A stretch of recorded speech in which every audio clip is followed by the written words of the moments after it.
Good morning students, today we will study Hindi में आज हम स्टार्ट करेंगे नया पाठ नंबर 6 नूतन ज्ञान का आनंद। नूतन मतलब क्या है? नया।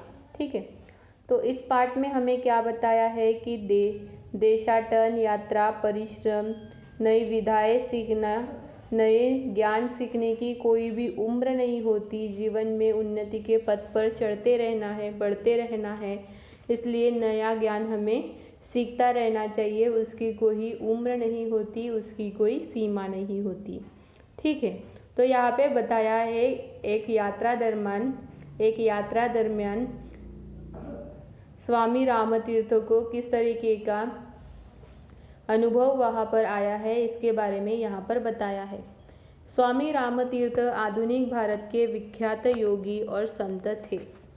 आधुनिक भारत के विख्यात मतलब जिनका नाम बहुत लोगों ने सुना ही है, ऐसा एक नाम, उसमें से एक कौन थे? स्वामी रामतीर्थ थे और संत थे। उन्होंने विदेशों में भारतीय संस्कृति का प्रसार किया। तो उन्होंने क्या किया? भारतीय संस्कृति किस तरीके से है, भारतीय संस्कृति में क्या क्या किया जाता है, इसका प्रसार उन्होंने विदेशों में किया। विदेशों में भारतीय संस्कृति को लोकप्रिय बनाने के लिए स्वामी जी देशाटन करते थे। देशाटन मतलब क्या है?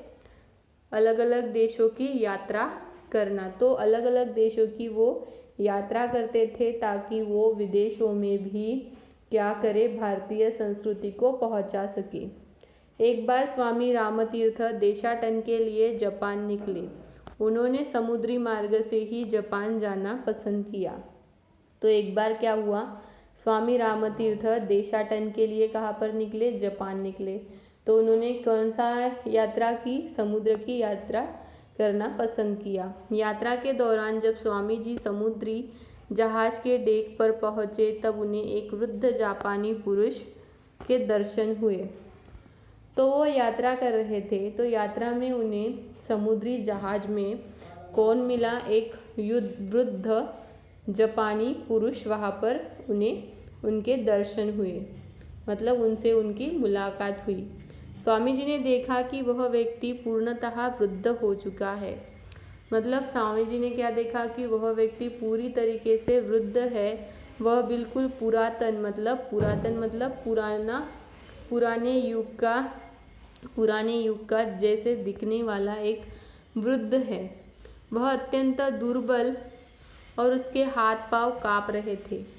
मतलब उसमें वह इतने वृद्ध थे कि उनके हाथ पांव काँप रहे थे, उनकी चेहरे पर झुर्रियाँ आई थी, उनके नेत्रों की ज्योति भी क्षीण मतलब कमजोर हो गई थी। फिर भी वह वृद्ध व्यक्ति एक युवा विद्यार्थी की भांति अध्ययन में रत है।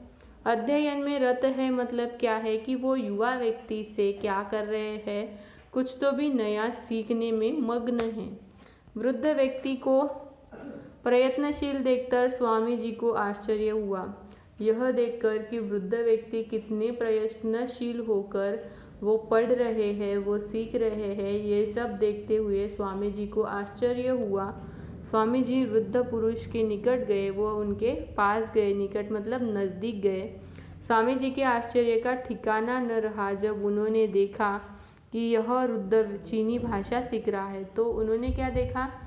कि वह वृद्ध व्यक्ति क्या कर रहा है? उनसे विद्यार्थी से चीनी भाषा सीख रहा है। कारण कि चीनी भाषा विश्व की सबसे जटिल भाषा है। जटिल मतलब कठिन।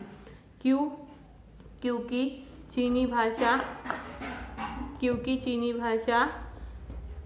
बहुत जटिल है।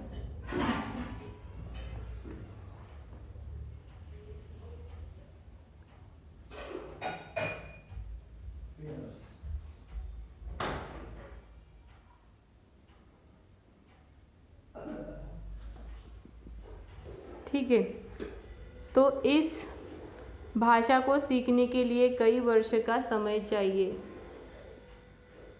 इस भाषा को सीखने के लिए कई वर्ष का समय चाहिए होता है चीनी भाषा को सीखने के लिए। परंतु कुछ वर्षों तक क्या यह वृद्ध व्यक्ति क्या यह वृद्ध व्यक्ति जीवित रह सकेगा? लेकिन स्वामी जी सोचने लगे कि यह वृद्ध व्यक्ति चीनी भाषा तो सीख रहे हैं, लेकिन ये कितने साल तक जीवित रहेंगे और फिर चीनी भाषा सीखकर उसे क्या लाभ होगा? यह उन्हें सवाल आया। स्वामी जी के मन में भांति भांति के प्रश्न जन्म लेने लगे। भांति भांति के मतलब अलग अलग प्रश्न जन्म लेने लगे। स्वामी जी को वृद्ध पुरुष की क्रियाशीलता अनावश्यक प्रतीत हुई। तो स्वामी जी को क्या लगा कि जो वृद्ध पुरुष इतनी कठिनता से इतनी कठिन भाषा सीख रहे हैं, तो यह उनका व्यर्थ है, ऐसा उनको लगा। लेकिन उसकी लगन देखकर उनको जिज्ञासा हुई। जिज्ञासा हुई मतलब उन्हें देखने की और चाह हुई।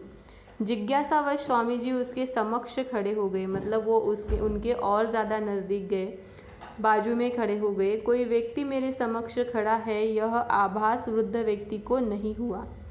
वह सीखने में इतने मग्न थे कि उन्हें यह भी आभास नहीं हुआ कि उनके बाजू में कोई व्यक्ति खड़ा है। उसका सारा ध्यान अध्ययन में ही था। तो वह व्यक्ति तल्लीन होकर वह अध्ययन ही कर रहा था। वह चीनी भाषा सीखने में तल्लीन था। सहसा वृद्ध व्यक्ति को खांसी आई। तो अचानक उन्हें खांसी आई और वह लगातार खांसने लगा। खांसी रोकने के लिए उसे एक दवा खानी थी, इसलिए एक डिबिया से गोली निकाली। इसी क्रम में उसकी दृष्टि ऊपर उठी और स्वामी जी पर पड़ी। तो उन्हें खांसी आई तो उसे दवा निकालनी थी और खानी थी, तो ऐसे ही में उनकी दृष्टि ऊपर उठी और स्वामी जी पर उनकी नज़र गई। स्वामी जी ने वृद्ध व्यक्ति को नमस्कार किया। फिर उन्होंने कहा, महाशय, मैं भारत का रहने वाला हूँ और देशाटन के लिए जापान जा रहा हूँ। आप शायद जापान में रहने वाले हैं। तभी स्वामी जी ने उस वृद्ध व्यक्ति से कहा कि महाशय, मैं भारत का रहिवासी हूँ और मैं यात्रा के दौरान जापान में आया हूँ। और उन्होंने कहा कि आप शायद जापान के ही हैं। तभी वृद्ध व्यक्ति ने सामने से क्या कहा, हाँ, मैं जापानी हूँ। वृद्ध व्यक्ति ने कहा, मैं इस वर्ष आने वाले दिसंबर में 90 वर्ष का हो जाऊंगा और अपना जन्मदिन मनाऊंगा। तभी उन्होंने क्या कहा कि मैं अभी 90 वर्ष का हो जाऊंगा और अपना जन्मदिन मनाऊंगा। तो स्टूडेंट्स, यहाँ तक हिंदी में हम यहाँ तक आज के क्लास में देखते हैं। नेक्स्ट के क्लास में हम देखेंगे इसके आगे का पोर्शन।